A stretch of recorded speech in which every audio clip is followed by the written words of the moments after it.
Hello, Dan. So, um, all of us got together and we're reading chapters from your Amber series. I volunteered for chapter 7, and I guess this is how you get me to finally read the Amber series. Um, let's work on the process on that one a little bit, but I volunteered for chapter 7 of 9 Princes of Amber, so here we go. That night there was a bad storm. It hadn't let up when the dawn struggled to cross the world's palm with silver, and it continued on through the day's march. It was very demoralizing thing to tramp along and be rained on, a cold rain at that. How I've always hated the mud, and though which it seems to have spent centuries marching. We sought after a shadow, a way that was free of rain, um, but nothing we did seemed to matter. We could march to Amber, but we would do it with our clothing sticking to us, to the drumbeat of thunder, with the flashing of thundering, or with the flashing of the lightning at our backs. The next night the temperature plummeted, and in the morning I stared past the stiff flags, um, regarded a world gone white beneath a gray sky, filled with flurries. My breath went back to the plumes behind me. The troops were ill equipped for this, save for the hairy ones, and we got them all moving quickly to prevent frostbite. The big red guys suffered. Theirs had been a very warm world. We attacked. We were attacked by a tiger, polar bear, and wolf that day. The tiger blaze killed measured over 14 feet from tail tip to nose. We marched on and went into the night, and the thaw began. Blaze pushed the troops to to get them out of the cold shadows. The trump of amber indicated that a warm, dry autumn prevailed there, and when we were nearing the real earth. By midnight, on that second night, we marched through the slush and sleet, cold rains, warm rains, and into a dry world.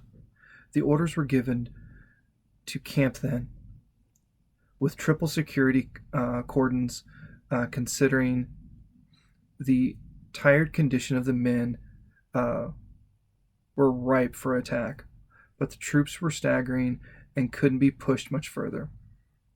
The attack came several hours later, and Julian led it. I learned later from the description given by the survivors. He headed commando raids against our most vulnerable campsites on the periphery of the main body. Had I known it to be Julian, I would have used his trump to try to hold him, but I only knew it after the fact. We lost perhaps 200 men in the abrupt winter, and um, I didn't yet know how many Julian had accounted for. It seemed the troops were beginning to demoralize, but they followed when we ordered them ahead. The next day uh, was one continuous ambush. A body of men the size of ours could not be allowed to deviate sufficiently to try to deal with the harassing raids Julian led against our flanks. We just got some of our men. We just got some of his men, but not enough. One for every 10 of ours, perhaps.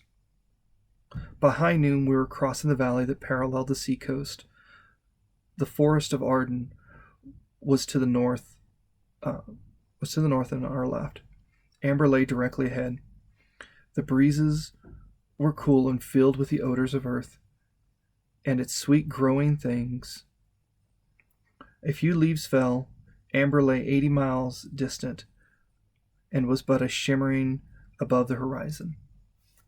That afternoon we gathered with a gathering of clouds, and but the lightest of rains, the bolts began to fall from the heavens. Then the storm ceased, and the sun came forth, drying things off. After a time we smelled the smoke. After another time we saw it, flapping skyward all about us. Then the sheets of flames began to rise and fall. They moved towards us with their crouching, constant footsteps, and as they came nearer, we began to feel the heat, and somewhere, way back along the lines, a panic arose. There were cries. The column swelled and welled forward. We began to run. Flanks of ash were falling about us now. The smoke grew thicker. We splintered ahead, and the flames rose even closer. The sheets of light and heat flapped a steady welling thunder as we ran. The waves of warmth beat upon us, washed over us. Soon we were right along. They were right alongside us. The trees blackened and the leaves flaked down, and some of the smaller trees began to sway. For as far ahead as we could see, our way was an alley of fire. We ran faster, for soon things would be worse. And we were not mistaken. Big trees began to topple across our path. We leaped across them. We circled around them. At least we were on a trail. The heat became stifling, and the breath came heavy in our lungs. Deer, wolves, and foxes and rabbits darted past us, fleeing with us, ignoring our presence and that of their natural enemies. The air above the smoke seemed filled with crying birds. Their droppings fell among us, went unnoticed. To burn this ancient wood, as venerable as the forest of Arden, seemed almost an act of sacrilege to me. But Eric was a prince of Amber, and soon to be king. I suppose I have to. My eyebrows and hair were singed. My throat felt like a chimney. How many would this assault cost us, I wonder? 70 miles of wooded valley lay between us and Amber, and over 30 behind us, going back to the forest end. Blaze, I gasped. 2 or 3 miles ahead of us is a trail fork. The right branch comes more quickly to the river Ozen, which goes down to the sea. I think it's our one chance. The whole valley of Garnoth is going to be burned. Our only hope lies in reaching the water. He nodded. We raced on, but the fires outpaced us. We made it to the fork through beating out the flames on our smoldering clothing, wiping ash from our eyes, spitting such from our mouths, running hands through our hair when the flamelets nestled there. Only about a quarter mile more, I said. I had been struck several times by falling boughs. All the exposed areas of my skin pulsed with a more feverish pain, and many of the covered areas as well. We ran through the burning grass, heading down the long slope, and when we reached the bottom, we saw the water. Our speed increased, though we didn't think it possible. We plunged in and let the cool wetness embrace us. Blaze and I contrived to float as near together as possible as the currents took us, and we were swept along the twisting course of the Ozen. The interlocked branches of the trees overhead had become as the beams in the cathedral fire. As they broke apart and collapsed in pace, we had to turn onto our bellies and swim or dive for the deepest places, depending on how near we were.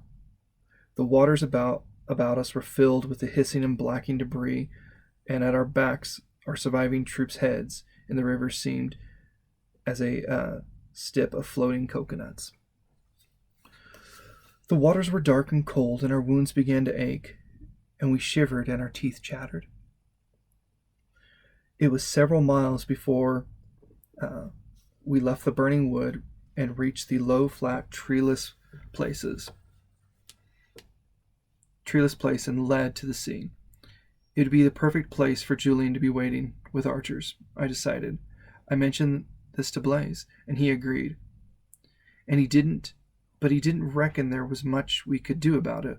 I was forced to agree. The woods burned all around us, and we swam and drifted. It seemed like hours, but it must have been less, for my fears began to materialize as the first volley of arrows descended. I dove and swam underwater for a long distance. Since I was going with the current, it made it a quick way along the river before I had to surface more. As I did, more arrows fell about me. The gods knew how long this gauntlet of death might be drawn, but I didn't want to stick around to find out. I gulped air and dove once more, and touched the bottom. I felt my way along the rocks and moved along as far as I could, then headed toward the right bank, exhaling as I rose. I burst through the surface, gasped, took a deep breath, and went down again without sticking around to get the lay of the land. I swam until my lungs were bursting and surfaced then. This time I wasn't quite so lucky. I took an arrow through the bicep. I managed to dive and break off the shaft when I struck bottom. Then I pulled out the head and continued on by means of frog kicking and underbelly sculling with my right hand. The next time up, I'll be sitting duck, I knew.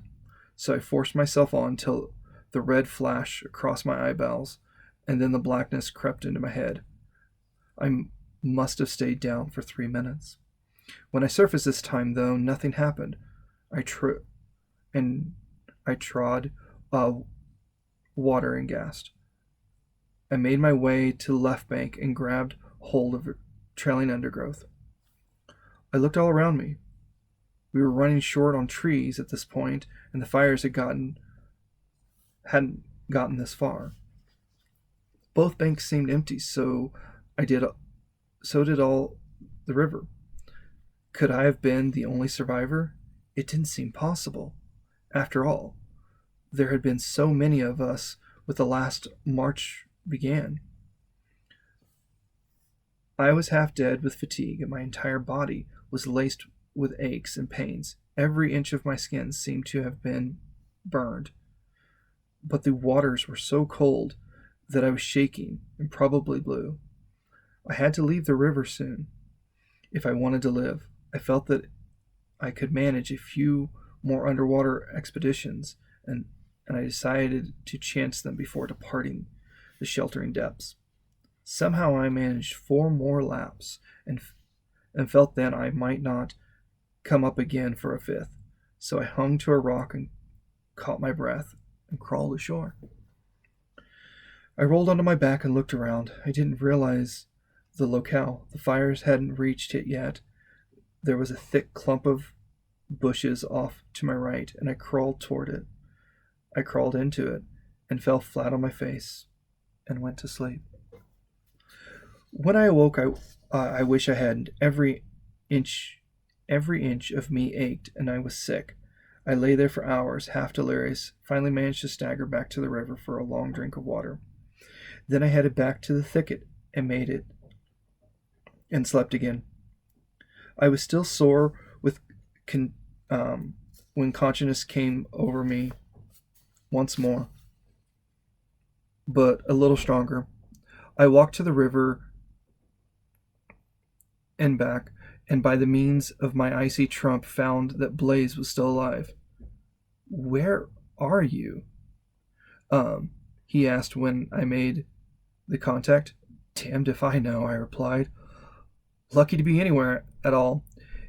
Near the sea, though. I can hear the waves, and I know the smell." You're near the river? Yes. Which bank? Left, as you'd face the sea, north. Then stay put, he told me, and I'll send someone after you. I'm assembling our forces now. I've already gotten over 200 together, and Julian won't come near us. More keep staggering in every minute. Okay, I said. And that was it. I stayed put and slept as I did so. I heard them brashing about in the bushes and was alert. I pushed some fjords aside and perched forth. There was 3 big red guys. So I straightened my gear and brushed all my garments and ran my hand through my hair, stood erect and swayed. Took several deep breaths and stepped forth. I am here, I announced. 2 of them did double takes, blades in their hands as I said it. But they recovered, smiled, paid me difference, and conducted me back to the camp. It was perhaps 2 miles distance. I made it without leaning. Blaze appeared and said, "We've got over 3,000 now." And then he called forth a medical officer to take care of me again. We were undisturbed all through the night, and the rest of our troops straggled in the night and the following day. We were perhaps 5,000 by then. We could see amber in the distance. We slept another night, and the following morning we set forth. By afternoon, we had made maybe 15 miles. We marched along the beach, and there was no sign of Julian anywhere. The feeling of pain from the burns began to subside. My thigh was healthy, and my shoulder and arm still hurt from here to hell and back. We marched on, and soon we were within 40 miles of amber. The weather stayed clement, and all the wood to our left side was desolate, blackened and ruined. The fire had destroyed most of the timber in the valley. So for once there was a thing in our favor. Julian nor anybody else could ambush us. We'd see them coming a mile off. We made another 10 miles ere the sun fell, and we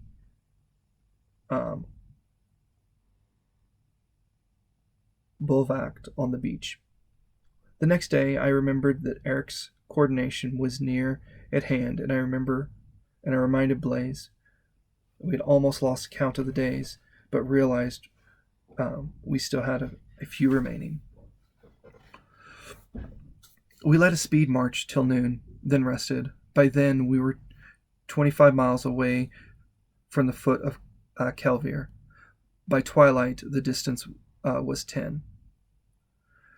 We kept on. We marched till midnight, and then we bivouacked once again.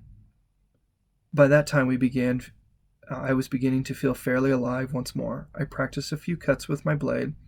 I could almost manage them. The next day, I felt even better. We marched until we came to the foot of Kovir, where we were met by all of Julian's forces combined with many of Cain's fleet, who stood as foot soldiers. Blaze stood there and called things, like Robert E. Lee's at Clancerville's, and we took them. We had maybe 3,000 men when we finished off everything Julian had thrown it against us. Julian, of course, escaped. But we had won. There was a celebration that night. We had won. I was very afraid by then. I had made my fears known to Blaze. 3,000 men against Colvire? I had lost the fleet. Blaze had lost over 98% of his foot soldiers. I did not look upon these as rejoiceable items. I didn't like it. But the next day we began our ascent. There was a stairway allowing for men to go 2 abreast along it. This would narrow soon, however, forcing us into single file. We made it 100 yards up Kelvier, then 2, then 3. Then the storm blew in from the sea, and we held tight, and we were lashed by it. Afterward, a couple of 100 men were missing. We struggled on, and the rains came down. The way grew steeper and more slippery. A quarter of the way up Colvier, we met a column of armed men descending. The first of these traded blows with the leaders of our vanguard, and 2 men fell. 2 steps were gained. Another man fell. This went on for an hour, and by then we were about a third of the way up, and our line was wearing back toward Blaze and myself. It was good that our big red warriors were stronger than Eric's troops. There would come a clash of arms, a cry, and a man would be brought by. Sometimes he would be red, occasionally furry, but more often he wore Eric's colors. We made it halfway to the halfway point, fighting every step. Once we reached the top, there would be the broad stair of which the one of Rebma had been but an image. I would lead up to the great arch, which was the eastern entrance to Amber. Perhaps 50 of our vanguard remained, then 40, then 30, then 20, a dozen. We were about 2/3 the way up by then, and the stair zigged and zagged its way back and forth across the face of Kelvier. The eastern stair is seldom used.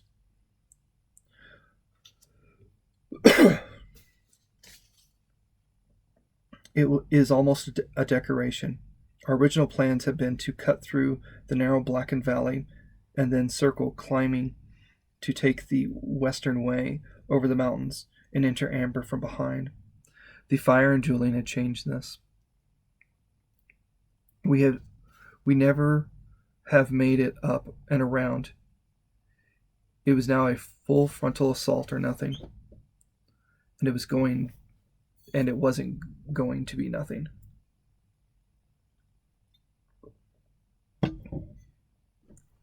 Three more of Eric's warriors fell, and we gained 4 steps. Then our front man made the long descent, and we lost one. The breeze was sharp and cool from the sea. The birds were collecting at the front of the mountain. The sun broke through the clouds as Eric apparently put aside his weather-making now that we were engaged with his force. We gained 6 steps, lost another man. It was strange and sad and wild. Blaze stood before me, and soon his turn would come, then mine. Should he perish? 6 of the vanguard remained. 10 steps. Then 5 remained. We pushed on, slowly. There was blood on every step as far back as we could see. There's a moral there, somewhere. The 50th man slew 4 before he fell, so bringing us another zig and zag, as the case would be. Onward and upward. Our 3rd man fighting with a blade in either hand. It was good that he fought in a holy war, for there was a real zeal behind each blow. He took 3 before he died. The next wasn't as zealous or good with his blades. He fell immediately. Then there were 2. Blaze drew his long, filigreed blade, and its edge sparkled in the sun. "Soon, brother," he said, we will see what they can do against a prince." "Only one, I hope," I replied. I'd say we were 3/4 of the way up when Blaze's turn finally came. He leaped forward, immediately dislodging the first man to face him. The point of his blade found the throat of the second, and the flat uh, of it fell against the head of a third, dislodging him also. He dueled a moment when the fourth with the fourth and dispatched him. My own blade was in hand, ready as I watched and advanced. He was good, even better than I remembered him to be. He advanced like a whirlwind. His blade was alive with light. They fell before it. How they fell, my friend. Whatever else you might say of Blaze, on that day he acquitted himself as to become his rank. I wondered how long he could keep going. He'd a dagger in his left hand, which he used with brutal efficiency, whenever he could manage a coup de grace. He left it in the throat of his 11th victim. I could see no end to the column which opposed us. I decided that it must stretch all the way to the landing the top. I hoped my turn wouldn't come. I almost believed it. 3 more plummeted past me, and then came to a small landing, a turn. He cleared the landing, began the ascent. For half an hour I watched him, and they died. I could hear the murmurs of awe from the men behind him. I almost thought he could make it to the top. He used every trick available. He baffled blades and eyes with his cloak. He tripped the warrior. He seized wrist and twisted with his full strength. We made it to another landing. There was some blood on his sleeve by then, but he smiled constantly. The warriors behind the warriors he killed were ashened. This helped him too, and perhaps the fact that I stood ready to fill the gap also contributed to their fears, and so slowed them. Worked on the nerves. They'd heard of the naval engagement. I later learned. Blaze worked his way to the next landing, cleared it, turned again, and began to ascend. I hadn't thought he could make it this far. Then I didn't think I could make it as far as I had. It was most phenomenal display of swordsmanship and endurance I had ever seen. Benedict had held the pass above Arden against the Moon Riders out of Ganesh. He was tiring, though. I could see that too. If only there was some way for me to relieve him, to spell him for a time, but there wasn't. So I followed, fearing every stroke might be his last. I knew that he was weakening.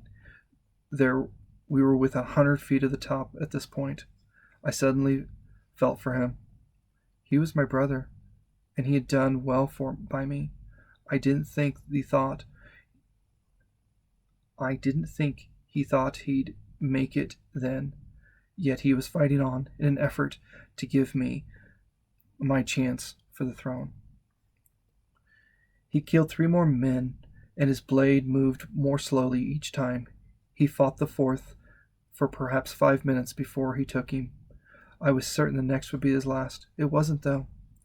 As he slew the men and I transferred my blade from my right hand to my left, drew my dagger with my right, and threw it. It went into the hilt of the throat to the next man. Blaze sprang over 2 steps, hamstringing the man before him, casting him down. Then he cut upward, ripping open the belly of the one behind that one. I rushed to fill the gap to the right behind him and ready. He didn't need me yet, though. He took the next 2 with a new burst of energy. I called forth another dagger, and one passed me, passed to me from somewhere along the line. I kept it ready till he slowed once more, and used it on the man he fought. The man was lunging as it spun in. The hilt, rather than the blade, caught him. It struck him in the head, though, and Blaze pushed against his shoulder, and he fell. But the next man leaped forward, and though he impelled himself, he struck Blaze upon the shoulder, and then he went over the edge and they went over the edge together. By reflex, almost without knowing what I was doing, yet knowing fulfilling in one of those microsecond decisions you justify after the fact. My left hand leaped to my belt, whipped out my pack of trumps, and cast them down towards Blaze as he seemed to hang there for an instant. So rapidly did my muscles and perceptions respond, and I cried out, "Catch them, you fool!" And he did. I didn't have time to see what happened next, as I parried and thrusted, then began the final lap of our journey up Colvere. Let's just say I made it, and was gasping as my troops came over the edge to support me there on the landing. We consolidated our forces and pressed ahead. It took us an hour to reach the great arch. We pressed through. We entered Amber. Wherever Eric was, I'm sure he'd never guessed we'd make it this far. And I wondered where Blaze was. Had he gotten a chance to grab a trump and use it before he reached the bottom? I guess that I'll never know. We had underestimated all the way around. We were outnumbered now, and the only thing left for us to do was to fight on for as long as we could hold. Why had I done such a foolish thing as throw Blaze my trumps? I knew he had none of his own, and that's what had dictated my response, conditioned perhaps in my years on the Shadow Earth. But I must have used them to escape if things were.